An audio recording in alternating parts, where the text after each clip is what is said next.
नमस्कार, news call 24 पर आपका बहुत बहुत स्वागत है। आज की बड़ी खबरों में ऑपरेशन ब्लू स्टार की एनिवर्सरी पर वोटिंग से पंजाब में किसे फायदा और किसे नुकसान हो सकता है, आज हम इस पर बात करेंगे। 40 साल बाद ऑपरेशन ब्लू स्टार की चुनावी राजनीति में जोरदार एंट्री देखी जा रही है। अकाली दल नेता सुखबीर सिंह बादल आक्रामक तरीके से कांग्रेस को घेर रहे हैं और दिल्ली में कांग्रेस के साथ गठबंधन करने वाली आम आदमी पार्टी अपने आप घिर जा रही है। 1 जून 2024 को ऑपरेशन ब्लू स्टार के 40 साल होने जा रहे हैं, लेकिन पंजाब की चुनावी राजनीति में पहली बार सीधा असर महसूस किया जा रहा है। सिखों की सर्वोच्च संस्था शिरोमणि गुरुद्वारा प्रबंधक कमेटी की तरफ से ऐसी कोशिश हो रही है कि लोगों को इसकी याद ताजा हो जाए। बादल परिवार का शिरोमणि अकाली दल भी चुनावी रैलियों में इसे खूब हवा दे रहा है। पंजाब की 13 लोकसभा सीटों के लिए 7वें और आखिरी चरण में वोट डाले जाने हैं और उससे पहले ऑपरेशन ब्लू स्टार की याद दिलाने के लिए जगह जगह बैनर और पोस्टर तो लगाए ही गए हैं। एसजीपीसी की तरफ से प्रवेश द्वार पर क्षतिग्रस्त अकाल तख्त इमारत का एक मॉडल भी लगा दिया गया है। पंजाब में फिलहाल आम आदमी पार्टी की सरकार है, लेकिन अब उसके हिस्से में लोकसभा की एक भी सीट नहीं रह गई है। पार्टी संगरूर लोकसभा सीट तो उपचुनाव में हार गई थी, जबकि जालंधर में जीत मिली थी। जालंधर सांसद Sushil Kumar Rinku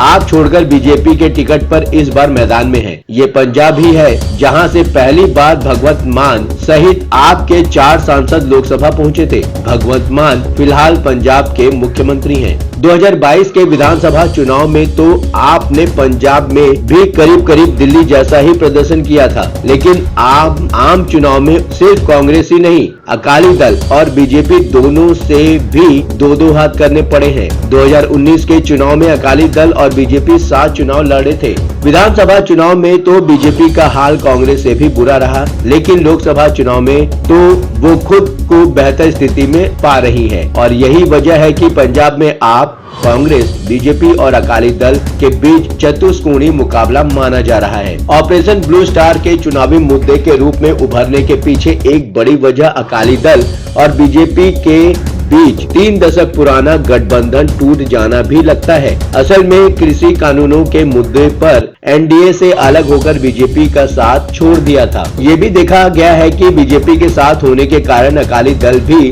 operation blue star की सालगिरह से जुड़े कार्यक्रमों से दूरी बनाने की कोशिश करता रहा है, लेकिन अब माजरा भी बदल चुका है और मंजर भी। लिहाजा हर खिलाड़ी खुलकर खेल रहा है। क्या मालूम किस बात पर कहां खेला हो जाए। ऑपरेशन ब्लू स्टार को मुद्दा बनाकर फायदा उठाने के फिराक में है बादल। 2022 के पंजाब विधानसभा के चुनाव में बुरी तरह हार चुके अकाली दल की सारी उम्मीदें 1984 के ऑपरेशन ब्लू स्टार के चुनावी मुद्दा बन जाने पर टिकी हुई है। सत्ता से तो बादल परिवार 2017 में ही बेदखल हो चुका था। किसानों के नाम पर बीजेपी का साथ छोड़ने के बावजूद अब तक अपने पैरों पर खड़ा नहीं हो सका है। कांग्रेस तो हमेशा ही अकाली दल के नेताओं के निशाने पर रही है। लोकसभा चुनाव 2024 में अकाली नेता सुखबीर बादल राष्ट्रीय स्वयंसेवक संघ और बीजेपी को भी सीधे सीधे टारगेट कर रहे हैं। पंजाब से लेकर दिल्ली तक किसान आंदोलन के दौरान हरसिमरत कौर को भी कांग्रेस नेता राहुल गांधी के खिलाफ बेहद आक्रामक रूप में देखा गया था। राहुल गांधी के खिलाफ आक्रामक तो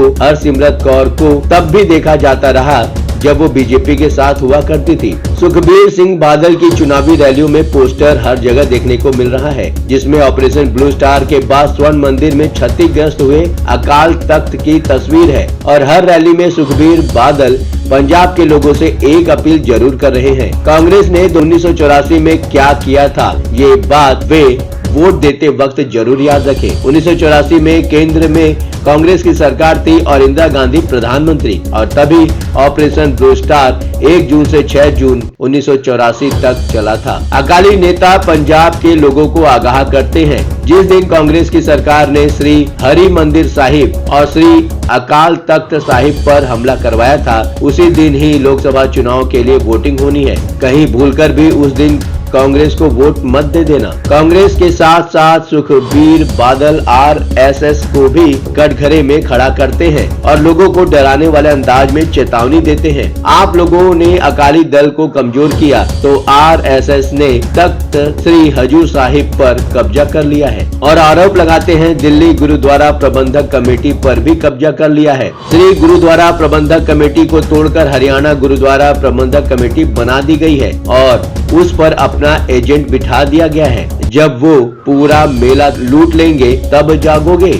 अकाली दल को मिल रहा एसपीजीसी का पूरा सपोर्ट। एसजीपीसी की तरफ से ऑपरेशन ब्लू स्टार को मुद्दा बनाने के लिए ग्राउंड लेवल पर जबरदस्त कैंपेन चलाया जा रहा है। जगह जगह लगे एसजीपीसी के पोस्टर पर लिखा है 1 जून से 6 जून तक तत्कालीन कांग्रेस सरकार का हमला, न भुलाने लायक न बख्श देने लायक है। पोस्टरों के अलावा एसजीपीसी के प्रवेश द्वार पर क्षतिग्रस्त अकाल तख्त भवन का एक मॉडल लगा है ताकि स्वर्ण मंदिर पहुंचने वाले सभी लोगों को सबसे पहले वही दिखे। एसजीपीसी और अकाल तख्त के जत्थेदार रघबीर सिंह ने सिखों से ऑपरेशन ब्लू स्टार के खिलाफ विरोध जताने की भी अपील की है। सिखों से विरोध प्रकट करने के लिए 4 जून से 6 जून तक काली पगड़ी या दुपट्टा पहनने को कहा गया है और ये भी कहा गया है कि पूर्व प्रधानमंत्री की हत्या के बाद हुए सिख विरोधी दंगों की फोटो प्रदर्शनी भी लगाई जाए। जत्थेदार रघबीर सिंह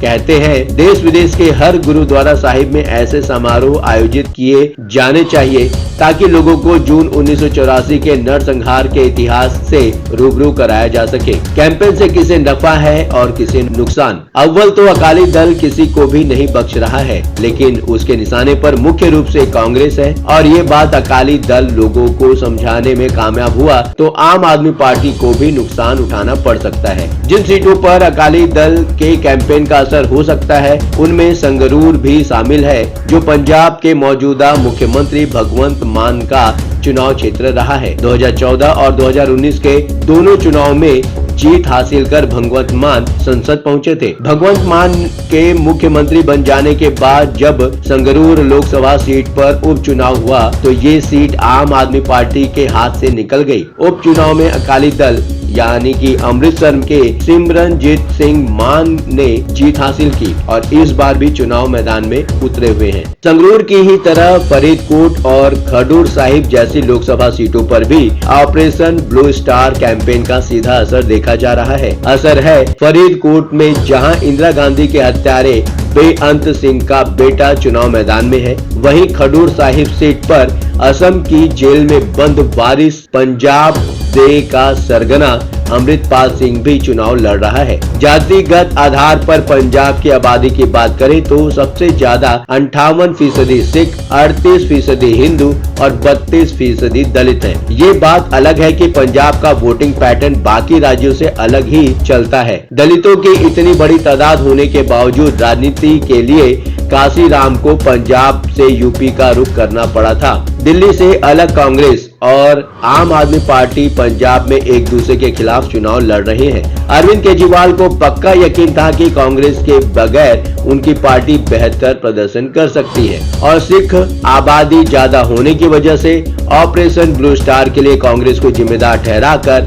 अकाली दल को लगता है कि वो अपने प्रदर्शन में सुधार कर सकता है। लेकिन अगर वास्तव में ऐसा नहीं हुआ और प्रधानमंत्री नरेंद्र मोदी के चलते हिंदू आबादी ने अपनी राह पकड़ ली तो बीजेपी की भी बल्ले बल्ले हो सकती है। आपको क्या लगता है, अकाली दल, आम आदमी पार्टी या बीजेपी या कोई अन्य, कौन इस बार पंजाब में अपना झंडा गाड़ने वाला है? आप अपनी राय हमें कमेंट के माध्यम से बता सकते हैं। अभी तक आपने हमारे इस चैनल को सब्सक्राइब नहीं किया है तो कृपया इस चैनल को सब्सक्राइब करें, फॉलो करें और नोटिफिकेशन में जाकर ऑल का ऑप्शन दबाना बिल्कुल भी न भूलें। नमस्कार।